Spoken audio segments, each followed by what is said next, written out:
Good morning on Friday, this windy gray day in March. We are going to do some poems before we move to the next novel. We'll do 4 poems by William Butler Yeats. Now, if you look on Poem Hunter, you'll see the text of these poems. Yeats is an Irish poet, and he's a 20th century, late 19th, early 20th century Irish poet. And if you know your world history, you know that England controls Ireland for a long time. But in the beginning of the 20th century, and even earlier, the Irish are rebelling from that. And this rebellion will carry on well into the 20th century. It was going on in the 60s. And finally, I don't know when, England will grant Ireland its independence. But the Irish Republican Army will fight a basic terrorist war against England for a long time. And this is called the time of the Troubles. And Yeats is aware of this. And he's part of the Irish revival of art and culture at the beginning of the 20th century. The Irish theater becomes very powerful at this time. You got plays by Sean O'Casey and other writers. And Yeats is probably the flagship guy. So I'll read his poems and then we'll analyze them. The first one is called The Lake Isle of Innisfree. I will arise and go now, and go to Innisfree, and a small cabin build there, of clay and wattles made. 9 bean rows will I have there, a hive for the honey bee, and live alone in the bee loud glade. And I shall have some peace there, for peace comes dropping slow, dropping from the vales of the morning to where the cricket sings. There midnight's all a glimmer, and noon a purple glow, the evening full of the linnet's wings. I will arise and go now, for always night and day I hear lake water lapping with low sounds by the shore, while I stand on the roadway or on the pavement's gray. I hear it in the deep heart's core. The speaker has a certain sense of urgency. He wants to go now, not in a week or a month. He wants to go now, and he knows exactly where he's going to go. And he knows he has a plan in his mind. He's going to build a cabin, and he knows what he's going to build it out of, and he knows how he's going to feed himself, and he's going to live there alone. Why? Well, in the second stanza we find out he wants peace. I shall have some peace there. Apparently he doesn't have too much peace in his life right now, and that's why he wants to go there. And there's a lot of peace there. It drops from the veils of the morning mist over the lake. And he can hear the crickets singing, and the midnight glows and glimmers, and noon glows purple, and the evening is full of the linnet's wings. He's not there now, but he can see every single little detail in his mind's eye, and he's got his plan. And again, at the end, in the third stanza, it says, I'm going now. Night and day he can hear the lake water lapping. Where is he? Well, he hears it while he's on the roadway, or he's on the pavement. Well, what do those symbolize? Well, he's in the city. He's not by the lake. These are hard places, the roadway, the pavement. He wants to be out in the country. And it's essential. This vision and this is so detailed. It is penetrated to the center of his being. He hears it in the deep heart's core, not just the heart, but the core, the deep core of his heart. And he's going to go now. So I want you to think about that cabin your family has by the lake or the river, the ones you go to in the summer for 2 or 3 weeks. That's what he wants to do. And he wants to go now. If he's saying he will arise, we have to wonder, I will arise, what posture is he in? Is he sitting? Is he lying down? Is he ill and therefore lying down? Is this the desire of an older man who's dying to get away for the last time to the place where it's peaceful? We don't know. The lake I live in is free. Now we have to talk about recording, and I know we've got some real tech geniuses. Mr. Rafi Adnan is a tech genius. We're glad we got him. Recording technology existed at the beginning of the 20th century, but no one had the foresight to get these guys like Yeats and Eliot and all the other poets into the studio to read, 30, 40, 50 of their poems and get them on tape. And that poem we just finished is the only one by Yeats we got him reading live, even though recording technology existed, but nobody thought of it.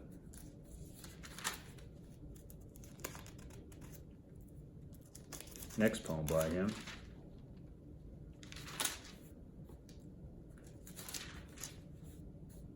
The Wild Swans at Cool. The trees are in their autumn beauty. The woodland paths are dry. Under the October twilight, the water mirrors a still sky. Upon the brimming water, among the stones, are 59 swans. The 19th autumn has come upon me since I first made my count. I saw, before I had well finished, all suddenly mount and scatter, wheeling in great broken rings upon their clamorous wings. I have looked upon those brilliant creatures, and now my heart is sore. All's changed since I, hearing at twilight, the first time on this shore, the bell beat of their wings above my head, trod with a lighter tread. Unwearied still, lover by lover, they paddle in the cold.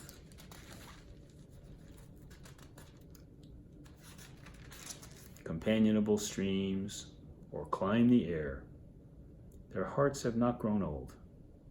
Passion or conquest, wander where they will, attend upon them still.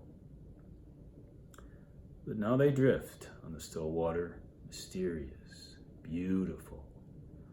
Among what rushes will they build, by what lake's edge or pool, delight men's eyes when I awake someday to find they have flown away.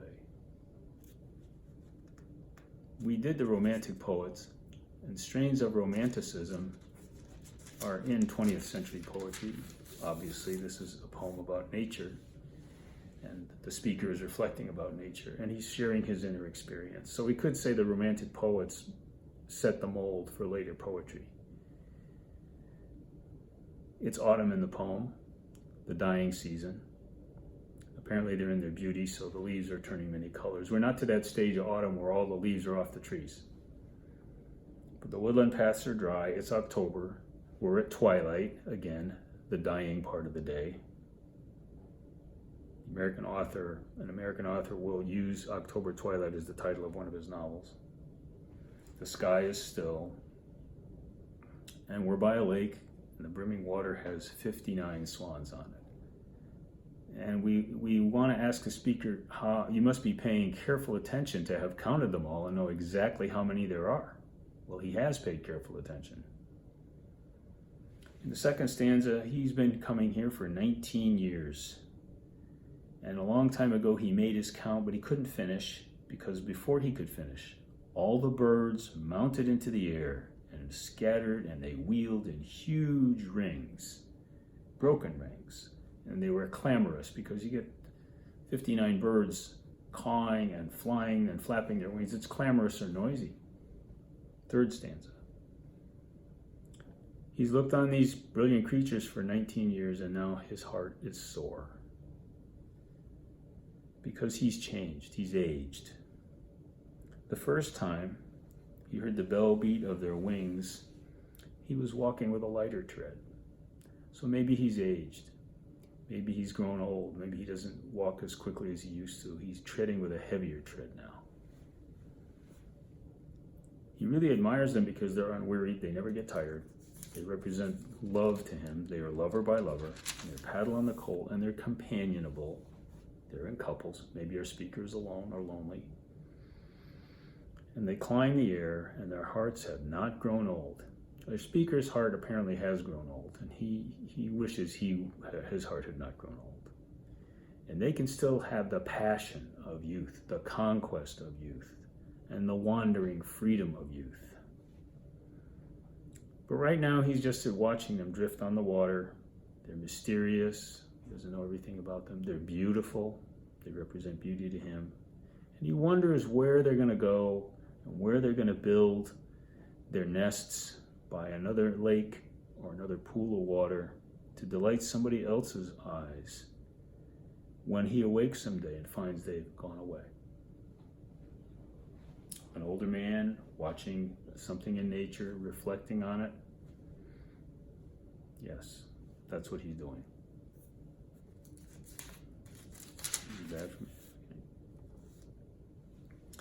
The next poem is The Second Coming. Yeats writes it in about January of 1919. Now, you know World War I goes 1914 to 1918. You know about that war because you read All Quiet on the Western Front. And what happened in that war? Well, 750,000 men will die in that war. And they will die in trenches and crossing no man's land. They will die from machine gun fire, heavy artillery bombardments, poisonous gas. 750,000 men out there in the barbed wire and the mud. And when it's over, there are a lot of people who think if this is what Western civilization can create, then we're in bad shape, really bad shape. And you get poems like this one, and we'll be talking about somebody else later on, who think that this is bad. This is as bad as it can get. And this is called The Second Coming. Well, okay, right away we've got a religious image, right? Jesus Christ is supposed to come back a second time, or a third time. This is the second coming. Turning and turning in the widening gyre, the falcon cannot hear the falconer. Things fall apart, the center cannot hold. Mere anarchy is loosed upon the world. The blood-dimmed tide is loosed, and everywhere the ceremony of innocence is drowned. The best lack all conviction, while the worst are full of passionate intensity. Surely some revelation is at hand. Surely the second coming is at hand. The second coming. Hardly are those words out when a vast image out of Spiritus Mundi troubles my sight. Somewhere in the sands of the desert, a shape with a lion body and the head of a man. A gaze blank and pitiless as the sun is moving its slow thighs while all about it reel shadows of indignant desert birds. The darkness drops again, but now I know that 20 centuries of stony sleep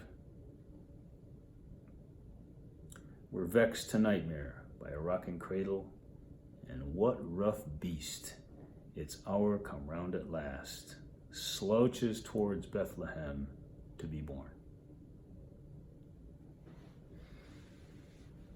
We have a falconer.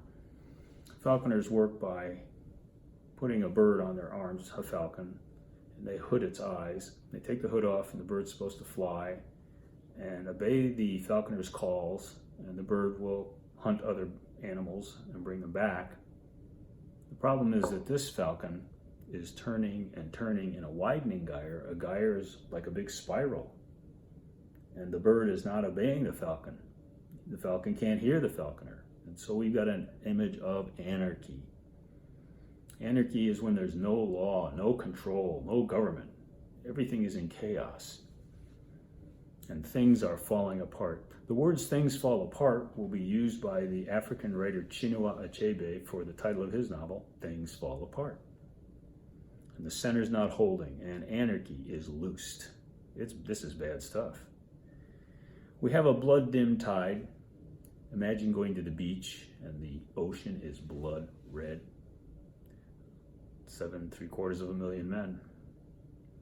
And everywhere innocence is drowning in that blood-dimmed tide. If you don't have innocence, then what do you have? The best men have no convictions. Convictions are beliefs, morals, and they're strong, but the best men don't have these. The worst ones are full of passionate intensity. This is 1919. The rise of the Nazi Empire is not far off, and the Nazis will be full of passionate intensity. Our speaker is hoping that in this terrible time, there's a revelation at hand. Revelation when something's about to be revealed. Jesus Christ is a revelation. And maybe the second coming is here. Maybe Jesus will come back. Well, we could sure use him right now. Unfortunately, that's not what we're going to get. An image out of a book we don't know, troubles him. Out in the desert, in the sands, there's this huge figure. It has the body of a lion and the head of a man. And it has a gaze that has no pity. Pity is when you feel sorry for somebody. This animal doesn't feel sorry for anything. It creates, devours, or hurts. It's pitiless. And it's moving. And around about it are the desert birds. And desert birds, that's right, those are the birds that eat people, that eat dead stuff. The vultures are flying around this animal. And then it gets dark. And our speaker knows that Jesus was born in Bethlehem, but that's where this being is headed. And whatever happened, it's not Jesus we're going to get to save us this time. It's something else, and it's not going to be good. Beginning of World War II is about 1919, 20 years off, and that's not very long. Okay. Last one by Yeats is Sailing to Byzantium.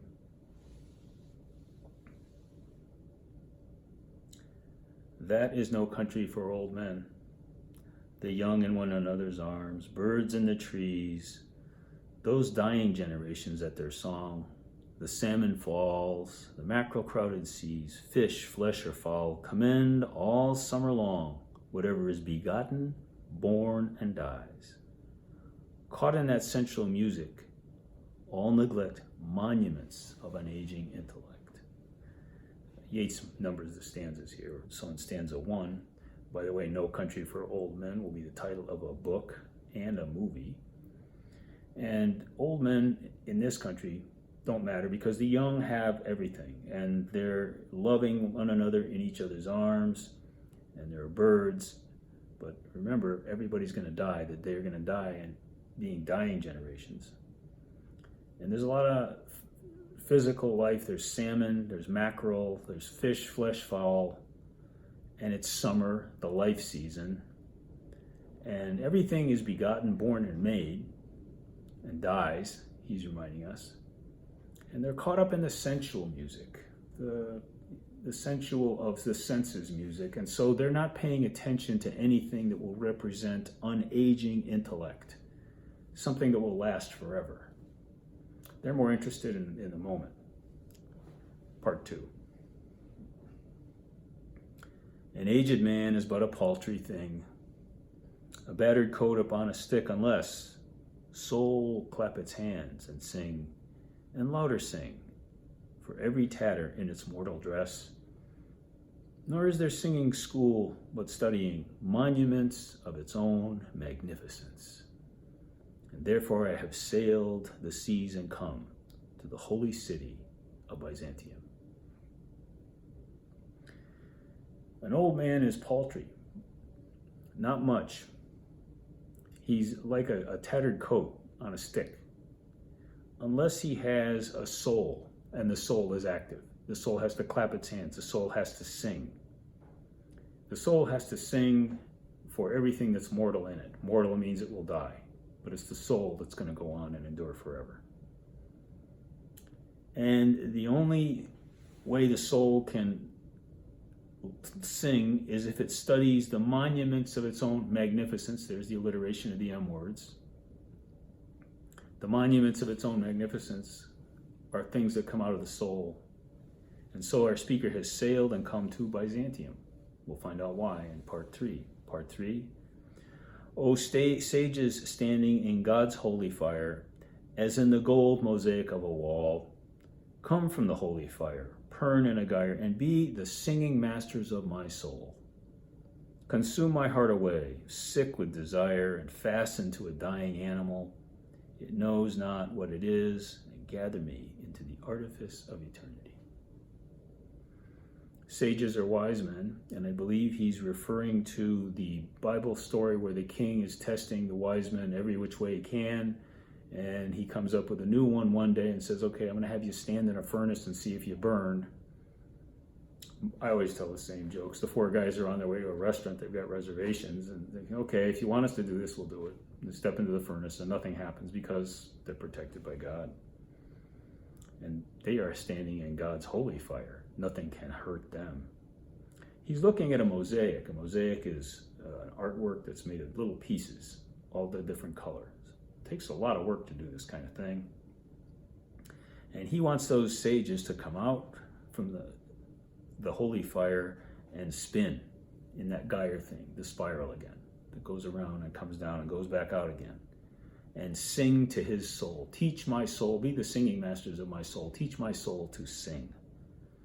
Get rid of my heart, the physical part of me. It's sick with desire. Desire could represent anything. It could represent materialism. It could represent love. It could represent something physical, sensual. He wants to get rid of the desire part, and it's fastened to his body, which he likens to a dying animal anyway. It doesn't know what it is, but he wants to be taken into the artifice, the artwork of eternity. He wants to be eternal, and his soul will be eternal. Part 4. Once out of nature, I shall never take my bodily form from any natural thing, but such a form as Grecian goldsmiths make, of hammered gold and gold enameling, to keep a drowsy emperor awake. Or set upon a golden bough, to sing to lords and ladies of Byzantium of what is past or passing or to come. Once his body is out of nature, once he's free of his body, he's not going to take his bodily form again. He wants to be a spirit, and totally spiritual, in a form like the goldsmiths make. Now, goldsmiths can take a piece of gold and hammer it paper thin and decorate things with it. And he wants to be like what goldsmiths make. They make it out of hammered gold or gold enameling. They enamel things with gold.